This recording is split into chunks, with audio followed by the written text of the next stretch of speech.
በስመ አብ ወወልድ ወመንፈስ ቅዱስ አሃዱ አምላክ አሜን። ሰሙነ ሕማማት ዕለተ ሐሙስ። ኣብዛ ዕለት እዚኣ ጎይታ ዝፈጸሞም ዓበይቲ ነገራት ብዙሓት እዮም።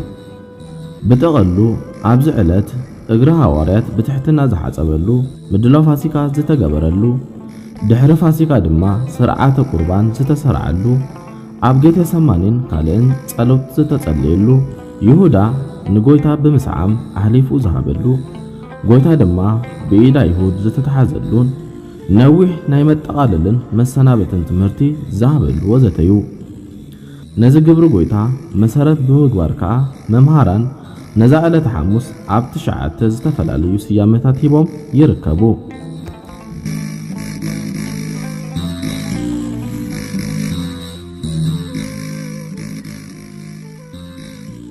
ቀዳማይ መዓልቲ ጸሎት ወይውን ጸሎተ ሐሙስ። ጎይታናን መድኃኒናን ኢየሱስ ክርስቶስ ብተዋሃዱ ፍጹም አምላክ ፍጹም ሰብ ምዃኑ ንምግላጽን ንምርዳእን ከምኡውን ኣርአያን ምዃን ጸሓፍቲ ፈሪሳውያን መጺኦም ክሳብ ዝሕዝዎ ክጸልይ ዝሓደረሉ ዕለት ስለ ዝኾነ መዓልቲ ጸሎት ትበሃል። ማቴዎስ ወንጌል ምዕራፍ 26 ካብ ፍቕዲ 36 ክሳብ 46፣ ዮሐንስ ወንጌል ምዕራፍ 17። ንሕናውን ናብ ፈተና ከይናኣቱ ብጸሎት ክንነቅሕን ከየባትኽና ክንጸልይ ከም ዝግባአና በዚ ዕለት እዚ ምሂሩናዩ። ብሓፈሻ ኣብዚ ዕለት እዚ ጎይታ ኣብ 3 ቦታ ጸሎት ከም ዝገበረ ስለ ዝጥቀስ መዓልቲ ጸሎት ተባሂሉ ክጽዋዕ ዝሰማማዕ ስያሜ እዩ። እዚ ኸኣ ጎይታ ቀዳማይ ነቲ ሕብስት ኣብ ጽርሐ ኒቆዲሞስ ቅድሚ ምብራኹ ምጽላዩ፣ እቲ ኻልኣይ ድማ ኣብ ወንጌል ዮሐንስ ምዕራፍ 17 ዘሎ ብዙሕ ምስጢር ዘለዎ ጸሎት ምጽላዩን፣ እቲ ሳልሳይ ድማ ቅድሚ ብኣይሁድ ምትሓዙ ኣብ ጌቴሰማኒ ዝጸልዮ ጸሎት ብምህላው እዩ።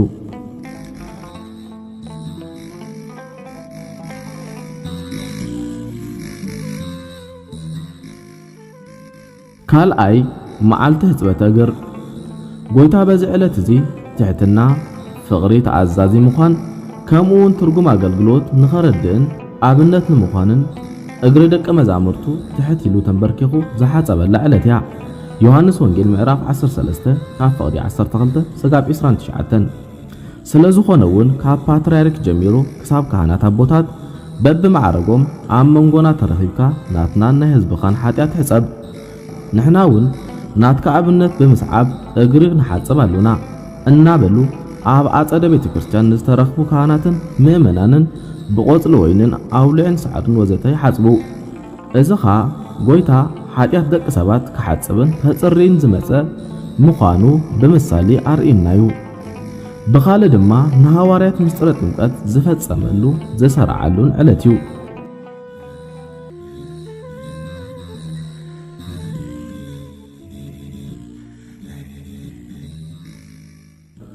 ሳልሳይ መዓልቲ ምስጢር። ካብተን 7 ምስጢራተ ቤተ ክርስቲያን እቲ ሓደ ዝተመስረተሉ ዕለት እዩ። ክበልዕ ከሎ ኢየሱስ እንጀራ አልዓለ፣ ባሪኹ ቆሪሱ ነቶም ደቀ መዛሙርቱ ሃቦም፣ እዚ ስጋዩ ውሰዱ ብልዑ። ጽዋ አልዒሉ ኣመስጊኑ ድማ ከምዚ እናበለ ሃቦም፣ እዚ ምእንቲ ብዙሓት ድሕነት ሓጢአት ዝፈስስ ዘሎ ናይ ሓድሽ ኪዳን እንደመይሞ ካብዚ ኩልኻትኩም ስተዩ እናበለ ሃቦም። ማቴዎስ ወንጌል ምዕራፍ 26 ካብ ፍቕዲ 26።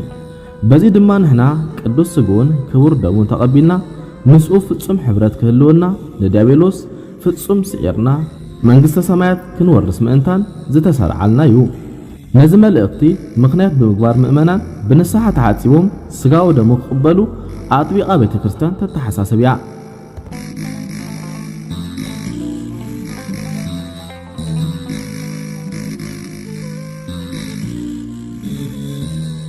ራብዓይ መዓልቲ ሓድሽ ኪዳን። መስዋዕቱ ኦሪት ማለት ብደም እንስሳ ዝቀርብ ዝነበረ ናይ ብሉይ ኪዳን መስዋዕቲ ከም ዘብቀን ድሕነት አዳምን ደቁን ድሕነት ዓለምን ንርእሱ ዝተፈተወ መስዋዕቲ ገይሩ ዝቀረበሉን መስዋዕቱ ኦሪት ብመስዋዕቲ ሓድሽ ዝተተካኣሉ ዕለት ስለ ዝኾነ እዩ። ነቲ ጽዋ አልዒሉ እዛ ጽዋ እዚኣ ምእንታኹም ብዝፈስስ ዘሎ ደመይ እተገብረ ሓድሽ ኪዳን እያ። ሉቃስ ምዕራፍ 22 ካብ ፍቕዲ 20 ማቴዎስ ምዕራፍ 26 ካብ ፍቕዲ 27 ኪዳን ማለት ኣብ መንጎ ክልተ ወገን ዝግበር ውዕል መሐላ ስምምዕ ማለት እዩ። በዚ መሰረት ከዓ ጎይታና መድኃኒናን ኢየሱስ ክርስቶስ ምስ ደቂ አዳም ደሙ ብምፍሳፍ ስጉ ብምቁራስ ዘለዓለማዊ ሓድሽ ኪዳን ዝፈጸመሉ ዕለት እዩ።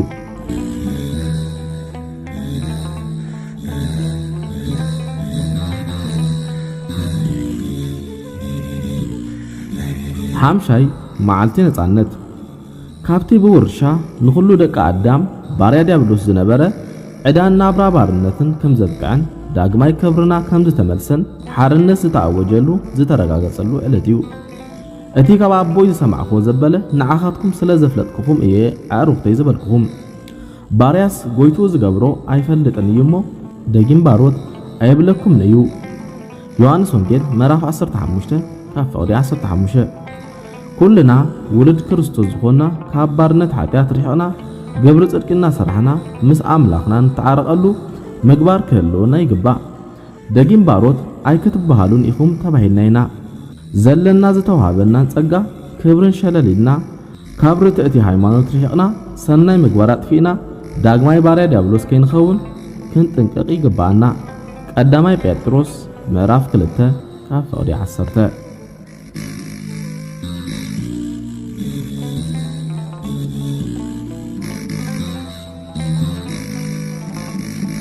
ሻልሻይ መዓልቲ ምድላው ፋሲካ ኣብ ሰለስቲኡ ወንጌል ከም እንረኽቦ ኣብዚ መዓልቲ እዚ ድማ ምድላው ፋሲካ ተገይሩ። ፋሲካ ማለት ሓለፈ ማለት እዩ። እዚ ከዓ እስራኤላውያን ኣብ ምድሪ ግብፂ ኣብ ባርነት እንከለዉ ቅድሚ ሓራም ውፅኦም እግዚአብሔር አምላክ መልአኩ ልኢኹ ንሙሴ ነቢያት ነፍሲ ወከፍ እስራኤላዊ ሓደ ዓመት ዘይገበረ በጊዕ ሓሪዱ ንልዳት ገጹ ብደም ገንሸል ምልክት ይግበረሉ። ሽዑ መልአክ እግዚአብሔር አምላክ ንመቕዘፍቲ ሞት በኹሪ ተኣዚዙ ክመጽእ ከሎ ነቲ ምልክት ርእዩ ንእስራኤላውያን እናሓደገ ንግብፃውያን ከም ዝቐዘፈ ተነገሮ። ነቢ ሙሴ እውን ንኹሎም እስራኤላውያን ነገሮም፣ ንሳቶም እውን ከም ዝተኣዘዝዎ ፈጸሙ። ዘፀአት ምዕራፍ 12 ካብ ፍቕዲ 1 ስጋብ 5 ከምቲ ምሳሌኡ ብሉይ ኪዳን ደም በጊ ንመስዋዕቲ ዝፈስስ ዝነበረ ኣብ ሓድሽ ኪዳን ከዓ ኣማናዊ በጊ ባሊ ጎይታና ንርእሱ መስዋዕቲ ገይሩ በጃና ደሙ ኣፍሲሱልና እዩ። በዚ ኸኣዩ ትንሣኤ ጎይታናን መድኃኒናን ኢየሱስ ክርስቶስ በዓለ ፋሲካ ተባሂሉ ዝጽዋዕ። በመፍሳስ ደሙ ሞተ በኩሪ ዝተባሃለ ሞተ ነፍስ ኣርሒቁልና እዩ። ገንሸል ፋሲካና ማለት ክርስቶስ ተሰውዩ እሞ ይብለና ኣብ ቀዳማይ ቆሮንቶስ ምዕራፍ 5 ካብ ፍቕዲ 7 ቀዳማይ ጴጥሮስ ምዕራፍ 1 ካብ ፍቕዲ 18 ክሳብ 19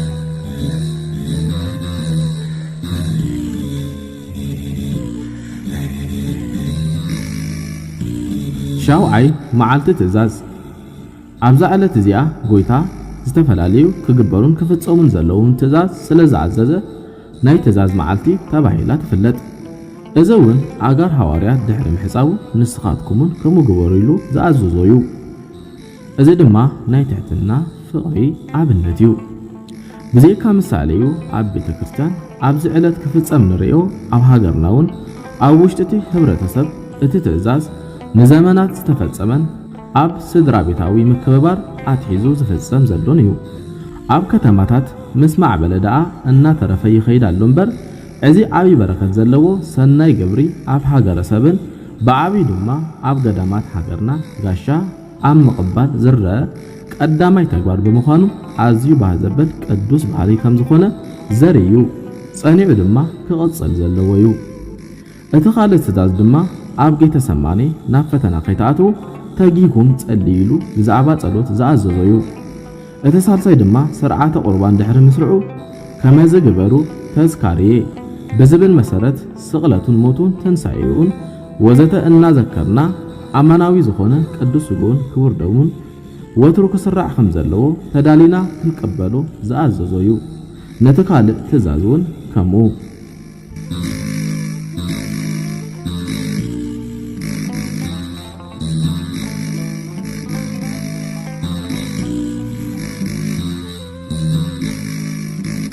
ሻምናይ ሓመልማላይ ሐሙስ ኣብዚ ዕለት እዚያ ጎይታ ኣብታ ለምለም ዝኾነ ስፍራ ኣትክልቲ ከም ዝጸለየ ስለዝጥቀስ በዚ ስም እዚ ትጽዋያ ጎይታና ብዙሕ እዋናት ምስ ሐዋርያቱ ይኸይድ ብምንባሩ ይሁዳ ድማ ኣጸቢቑ ስለዝፈልጥ ናብ ኣመሪሕዎ መጸ ጎይታ ግና ኣብዚያ ቦታ ብስልጣኑን ብፍቃዱን ከም ዝተተሓዘ ደጊሙ ዘረጋግጸሉ ከኣዩ ምክንያቱም ኩሎም ከም ሽፍታ ኣባተርን ሰይፍን ሒዞም ምስ መጹ ንመን ከም ዝደልዩ ሓቲቱ ንዑ ምዃኑ ምስ ነገርዎ ኣነየ ስለዝበሎም ኩሎም ኣድሕር ሒሮም ናብ ምድሪ ፍግም ኢሎም ከም ዝወደቁን ክሳዕ ዝፈቅደሎም እውን ክሕዝዎ ከም ዘይከኣሉን ዘግሃድላ ቦታያ ዮሐንስ ወንጌል ምዕራፍ 18 ጎይታ ከምቲ ብዕለተ ሰሉስ ዝገበሮ ሰፊሕን ዓሚቕን ኣስተምህሮ ብዛዕባ ምስጢረ ስላሴ ምስጢረ ስጋዊ ምስጢረ ትንሣኤ ሙታን ዝመሃረላ ዕለት እያ ዮሐንስ ወንጌል ምዕራፍ 10 ካብ ፍቕዲ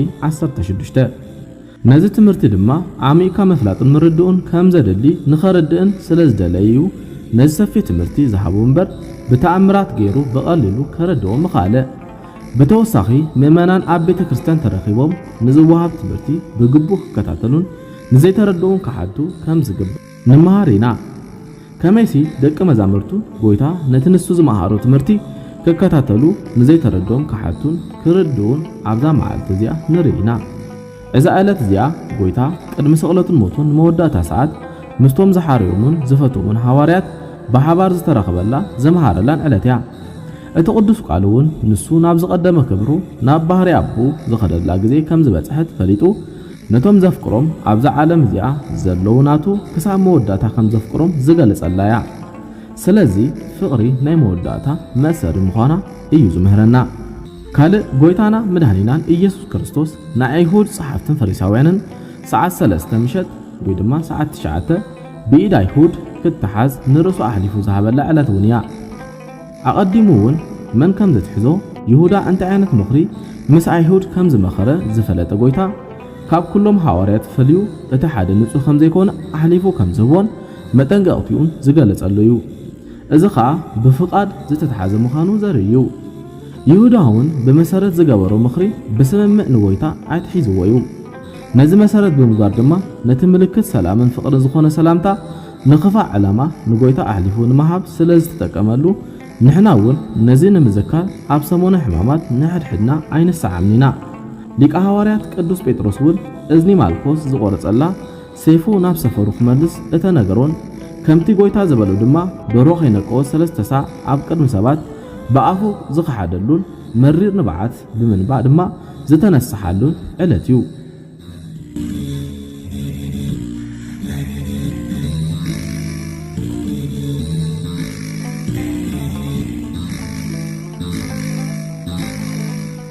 ታሽዓይ ስርዓተ ሐሙስ እዚ መዓልቲ እዚ ካብ ካልኦት ብፍላይ ኣብ ሰሙን ሕማማት ዝቕደሰሉ ዕለት እዩ ይኩን ዳ እምበር እቲ ዝፍጸም ስርዓት ቅዳሴ እውን ካብ ካልእ መዓልትን ምሳሌን ብዘለዎ ኣገባብ ቁሩብ ፍልይ ዝበለ እዩ እዚ ከዓ ኣይሁድ ንጎይታ ንምሓዝ ብናቶም ሓሳብ ኣድብዮም ብስውር ቀሲሎም ዝሓዝሉ ዕለት ስለ ዝኾነ ነዚ ንምዝካር ኣብዚ ዕለት ብላውሳስ ብዘይ ዓው ዝብል ድምፂ ተሰጥኦ እዩ እቲ ቅዳሴ ዝፍጸም ኣብዚ ዕለት እዚ ከምቲ ጎይታ ንሐዋርያት ዝገበሮ ንሳቶምን ንሕድሕዶም ድማ ከምኡ ክገብሩ ስለ ዝተኣዘዙ ቅድስቲ ቤተ ክርስቲያን ድማ ብዝምስጥ ስርዓት ንመዘከርቱ በረከትን ንምውሳድ ሕፅበተ እግሪ ቅድሚ ቅዳሴ ይፍጸም እዩ ድሕሪ ቅዳሴ ድማ ነዚ ዕለት ብፍላይ ዝዳሉ ህብስትን ጥጥቆን ብሓባር ይብላዕ ወስብሐት ለእግዚአብሔር ወለወላዲቱ ድንግል ወለመስቀሉ ክቡር አሜን